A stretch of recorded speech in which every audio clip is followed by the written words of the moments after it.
Joe Biden and his band of bungling bureaucrats want you to believe this whole Afghanistan thing is over. Only the United States had the capacity and the will and the ability to do it, and we did it today. The extraordinary success of this mission was due to the incredible skill, bravery, and selfless courage of the United States military and our diplomats and intelligence professionals. Extraordinary success, huh? You misspoke, Mr. President. Your handling of the Afghanistan pullout was an unimaginable failure. Wait a minute, strike that. I just misspoke. Unimaginable. Nope, it was imaginable. In fact, it was predicted by you, Joe Biden. Turns out you were well aware that things were going sideways for you in July as the Taliban was marching unabated throughout the countryside, taking province after province. First Jalalabad, then Kandahar fell. They were closing in around Kabul, but there was still time to change your plan. On July 23rd, the U.S. Embassy sent a now infamous cable to the State Department. 24 embassy diplomats warned the Biden administration that Kabul would fall fast, putting their lives at stake and many more Americans' lives at risk too. Here's where things turn from bad to much, much worse. President Biden, while keeping a everything is going as planned posture for the media, in actuality, behind the scenes, was panicking. We now know, thanks to Reuters, there was a phone meeting between a very worried President Biden and Afghan President Ashraf Ghani. Now, listen to the words of this call, the tone. I think it's important to read some of this for you because it shows an anxious President Biden. He's clearly worried about the perception that his plan was falling apart. I'm reading, quote, from Biden, I have been meeting with our Pentagon folks and our national security people as you have with ours and yours. And as you know, and I need not tell you, the perception around the world and in parts of Afghanistan, I believe, is that things aren't going well in terms of the fight against the Taliban. So, right there, Biden is aware of the likely imminent dangers facing Kabul. He admits his Pentagon and State Department are concerned too. Then Biden says something that will haunt his presidency, I believe, forever. And I'm quoting, and there's a need, whether it is true or not, there's a need to project a different picture. Whether it is true or not. In essence, Biden is asking Ashraf Ghani to lie for him. The exit was failing in real time, and the U.S. president is asking another president to lie for him to save face.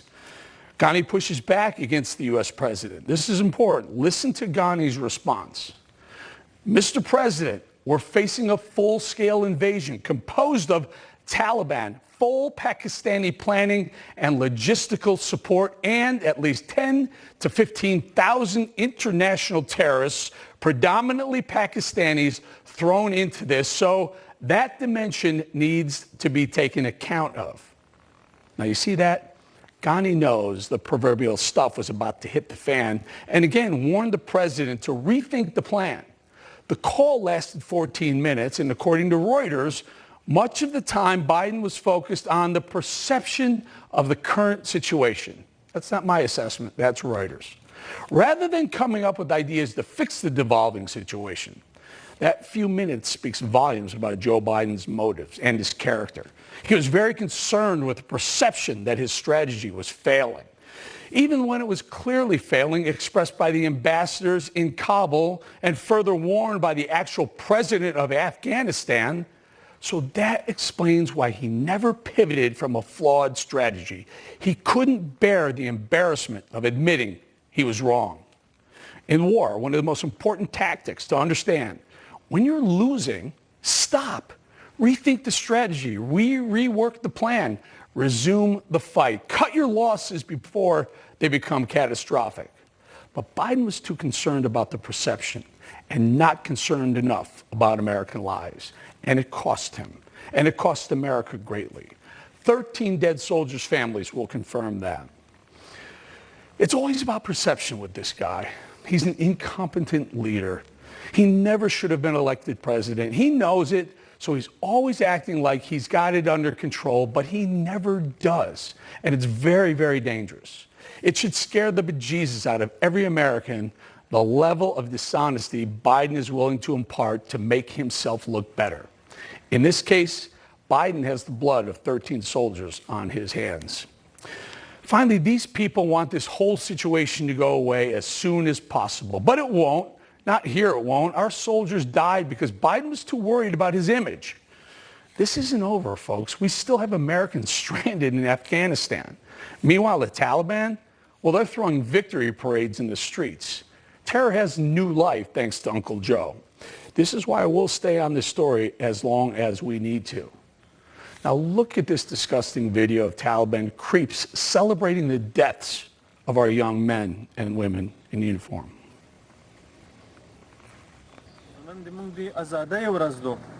یو درشم د اگست نه هم د سمبولې د موږ د ازادۍ د رسمي ورځ شو ان شاء الله په دې ورځ امریکایي اشغالګر او ناټو ځواکونه د افغانستان د خاورې نه وتښول دا ټول ملت شخصا په خپل ژوندۍ کې د داسې د خوشحالۍ That's not okay. That is not okay, folks. That's the Taliban. One last question. Where's Kamala? All right. Right now, the White House is considering sending millions of dollars in humanitarian aid to the Taliban. Think about that for a second. Here to weigh in is Monica Crowley, former Assistant Secretary of the Treasury, good friend of mine. Monica, thank you for joining us. You know, we saw Jake Sullivan yesterday say that they're considering some sort of carrot, some sort of bonus to the Taliban if they play nice. Your thoughts? Well, you know, there's a lot of speculation, Eric, that they've already made some sort of a deal to ensure relative safe passage for the Americans who were stuck in Afghanistan prior to the military pullout, and that we're relying on them to protect anybody who's going to go in and try to get the Americans that they trapped behind enemy lines now that all of our military forces are gone. So there's that sort of deal that I think we need to explore and investigate whether that's actually in place. And then what Jake Sullivan said yesterday about humanitarian aid. Remember, Eric, that the same team is in place now that was in place during the Obama years that transferred billions of dollars to the terrorist regime in Iran, including $1.8 billion direct cash payment. We're talking about Biden, Blinken, Rice, Wendy Sherman. The list goes on and on. This is the same exact team that transferred massive amounts of money to that terrorist regime. So it certainly I would not put it past them to transfer money to this terrorist regime in Kabul. You know, they say never negotiate with terrorists, never negotiate with people, with the bad guys, hostages, et cetera. What do they think is going to happen? They think the Taliban is suddenly going to turn over a new leaf? I mean, it was the Taliban supplying al-Qaeda with funds and assets and weapons and ideas that made al-Qaeda so dangerous to us in the very first place, the reason why we're in Afghanistan in the first place. Yes, and you recall with the Iran model, with what Obama and Biden did in that go-around, when they transferred almost $2 billion direct cash payment on top of about $150 billion for hollow promises on their nuclear program, you know, the deal was made and the Obama administration then walked away. And you know what we heard from intelligence officials, Eric, is that the Iranians used almost all of that 1.8 in cash to fund terrorism. It's not a big mystery here. And yet here we are in the exact same position where this administration is also choosing appeasement and cash payouts rather than strength and accountability. And unfortunately, the consequences are going to come right back on our doorstep. Yeah, we predicted yesterday that the first step is that there'll be civil war in Afghanistan, and then terrorism will likely be exported out of Afghanistan. But let's take a listen. I mean, this mentality of let's negotiate with them. Don't worry. Jen Psaki says, don't worry. We have leverage over them. Take a listen to what she thinks is leverage over Taliban. We have enormous leverage over the Taliban, including access to the global marketplace. That's not a small, it's not a small piece of leverage. And in order to gain access to the global marketplace, we're going to be watching closely, as will the global community. You know, Monica, you know, I'm chuckling here because I'm thinking, what are we going to like pull back the Charles Schwab account for the Taliban commanders, or are they going to check the euro versus the dollar exchange rate? What is she talking about? You know, I don't know. When she's talking about the global marketplace, she's talking about the Taliban-led regime in Afghanistan like it's the Swiss government. The Taliban and, frankly, all terrorist regimes, but particularly the one in Afghanistan, they raise money and fund themselves through the opium trade and through illicit arms sales. And you know what, Eric? Now they've got about $85 billion worth of American weapons that they can sell on the black market worldwide. That's how they're going to fund themselves. They're not worried about getting into the crypto space. They're not worried about investing in, Berkshire Hathaway. You're talking about a terrorist regime that now there are serious conversations happening in Washington about transferring more of your money to this regime, which of course will come back to haunt us in ways that we cannot even imagine. I'm trying to figure out what leverage we have over these people. It's insane. You're right. They have right now they have two exports. Number one is opium or heroin, and number two is terror. And is there any question in their mind if they run out of money that they're not going to start negotiating deals with Iran and other terrorist countries or state sponsors of terror to gain money in return? I don't know, export some terror to places that they don't like the United States. Yeah, when it comes to funding this regime, the Taliban has about $2 billion to play with right now. There's over $9 billion frozen in international reserves, mostly in gold and treasuries, that, to its credit, the Biden administration, the Treasury Department there, has frozen. However, we've got to make sure that money stays frozen. We've got to make sure that is enforced. Yeah. And in fact, the only way you can look at it is by executive order and UN Security Council resolutions. We've got to make sure that no additional money flows into the coffers of the Taliban. It's unbelievable. This sounds exactly like the argument they made when we had frozen assets of Iran and we decided to turn them over because it was their money. Well, you know what? They're terrorists. They don't deserve to have U.S. assets, U.S. currency, and we should have never given that money back. That's on Obama. This one's on Joe Biden. Monica Crowley, thank you, as always, for being here. Thanks, Eric. Well, Joe Biden couldn't get the job done in Afghanistan, leaving behind anywhere between 100 and 200 that we know of, including dozens of California school children who are still trapped behind enemy lines. California Congressman Darrell Issa has taken matters into his own hands, and he joins us now. Congressman, thank you for joining us. Tell us, you have a couple of dozen, I believe, school people, children, even cheerleaders, they're telling me, that are stuck. What's the status, sir? Well, the status is most of them are right now sheltered in place in various hiding places. We've advised everyone to go from homes where they were registered to some other place where they're less likely to be seen, where somebody can answer the door. To a great extent, this is right out of the Second World War and hiding. These people are wanted. They're on lists that this administration gave. As a matter of fact, some of our most important catches are people who we delivered them through the Taliban lines, and then they were never extracted, even though they were standing at the south gate. That includes a pregnant woman with her husband and her father who was beaten, and fortunately, with the aid of some very brave, let's just say, unnamed individuals, they at least extracted her out of there after the gate was permanently closed so that she wouldn't be beaten further. We have an 80-year-old couple that on 2 separate days stood for more than 7 hours waiting to be extracted. These are U.S. citizens. We also have extended groups of qualified SIV and green card holders, including children, that we're still working on. I will say this. We've been in contact with Department of Defense individuals who are still working the issues.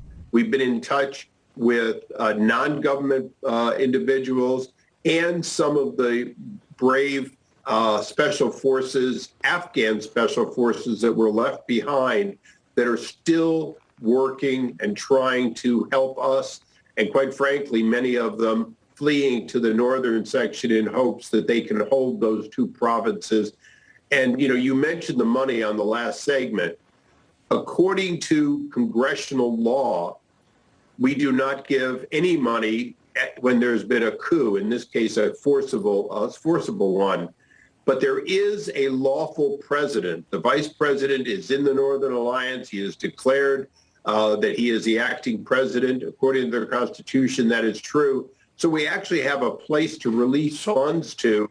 But so far, we see no indication that these historic freedom fighters, these ones who were with us in the 90s, even before 9/11, that they're going to get any aid. And ultimately, they will be part of a consolidation of power if we don't do something. Clearly, right now, we're trying to get Americans out, but we also still have freedom fighters there. Sir, very quickly, I only have about a minute or so or less, if you don't mind. Just tell us, who are you negotiating with? Is any of this contact with the Taliban? No. Their deal at this point is they consider people who were dual nationals, people who were married to Afghans, they consider them all Afghans. So all of these individuals, even the U.S. citizens, have to find a way to get extracted that does not include negotiating with the Taliban. I know the administration says that they've got a plan to have that kind of negotiation, but for right now, alternate plans are being worked on to get these people out because they were stranded, they were left behind. They did what they were supposed to do. They went to the gates, and in fact, they were not extracted, and these are U.S. citizens. It's a national embarrassment, this Biden administration, what they're doing to Americans stuck behind Taliban lines. It's absolutely unacceptable. Congressman Darrell Issa, thank you for being here. Thank you. Our nation's fearful leader is on the defense, hoping that Americans will quickly forget this mess, but new polls show that's not likely to happen anytime soon. Our panel weighs in next.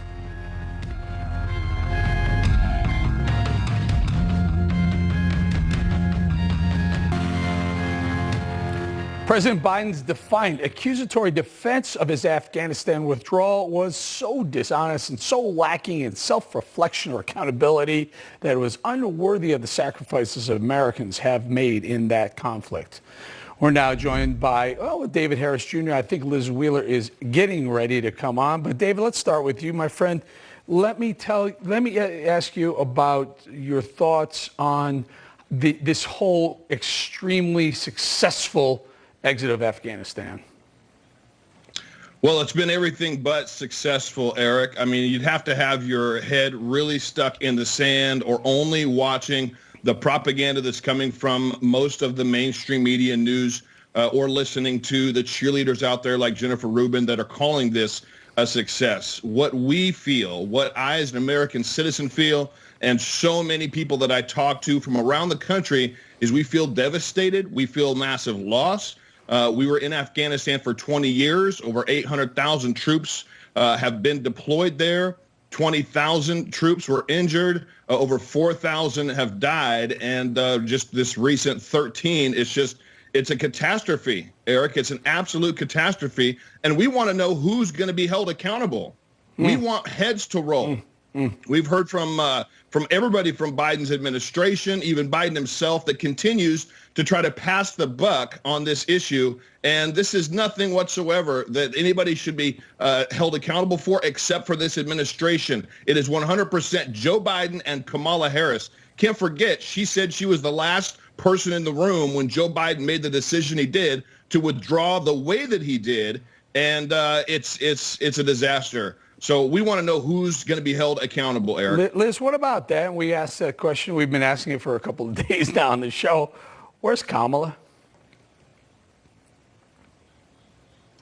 Well, I don't know. I mean, she's certainly hidden away. I would just like to add to what David said and say to anybody on the left who's celebrating this, how dare you celebrate the so-called end to the war in Afghanistan when there are American citizens who, yes, contradictory to what Jen Psaki said, are stranded in Afghanistan. There was a report yesterday that a pregnant woman, an American citizen who was pregnant, was kicked in the stomach by the Taliban. She was blocked from entering the airport. She's now in hiding. She's fearful of her own life, fearful of her unborn child's life. People are having to bring her food and water in secret so that the Taliban doesn't get her. There's also a 3-year-old boy who was beaten. I repeat, this baby was beaten by the Taliban when he and his father were trying to get to the airport. An American citizen from California. I mean, this administration has left Americans essentially to die in Afghanistan, yet they're claiming to celebrate the end of this war. It's an absolute disgrace. All right, so let me stay with you, Liz Wheeler. I'm sorry if I didn't make that clear at the beginning of the segment, Liz Wheeler there, folks. Let's roll these polls, control room. First, Rasmussen poll shows that an overwhelming majority of people disapprove of President Biden's job with Afghanistan. And then this is really important, with his overall job approval rating is now, I believe, if I'm not mistaken, Liz, the first time he's underwater. 49 disapprove, 48 approve.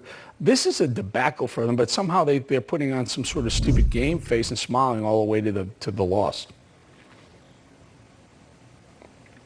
Yeah, this doesn't surprise me because the American people are not cold-blooded elitist swamp creatures in Washington, D.C., as Joe Biden and Kamala Harris and all of the military brass are. The American people know that it's wrong to withdraw from Afghanistan when there are American citizens stranded there, and the majority of the American people didn't want the Biden administration to remove American forces from Afghanistan until every single American citizen was evacuated, yet that's what the Biden administration did, because we're being presented with this false narrative that posits that we either have to choose between endless wars that cost trillions of dollars, or we have to withdraw all at once without any concern for the repercussions, the deadly repercussions that happen. Eric, this is a false choice that we've been given. This is not our only option. We have the option, according to a bipartisan study committee in the House of Representatives, that's people from both parties, we would only have to leave a force anywhere between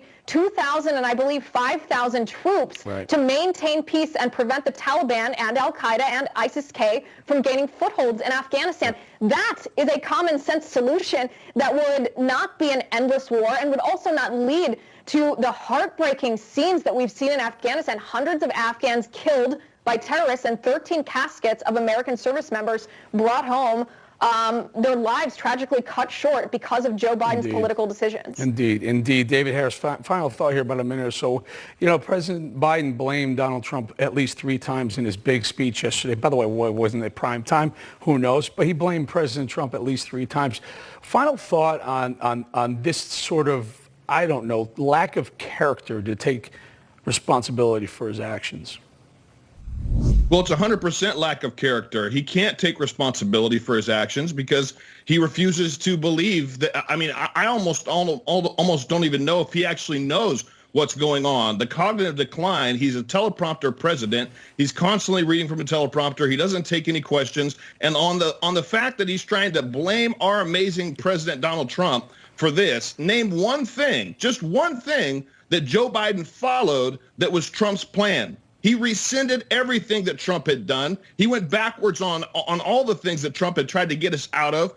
He went back to those things. He canceled the Keystone Pipeline. There's not one thing that he's followed that was Trump's. So for me, I say, don't blame me. I voted for Trump. We were able to raise over $30,000 in the last week for the veterans that are on the ground, that have boots on the ground, to get our American citizens out just by giving a portion of our proceeds from davidharrisjr.com. Anything at the merch store is going to these veterans. Pineapple Express, that was a part of what they're doing. We, the American people, are doing more to try to get our Americans out and get our allies and friends out of Afghanistan than this current administration is. And it's disgraceful, but Americans are stepping up. We're going to leave it there, and I want you folks to realize Liz Wheeler and David Harris Jr. both have great podcasts. Go check out both of those people's podcasts. Thank you both for being here. Thank you, Eric. All right, coming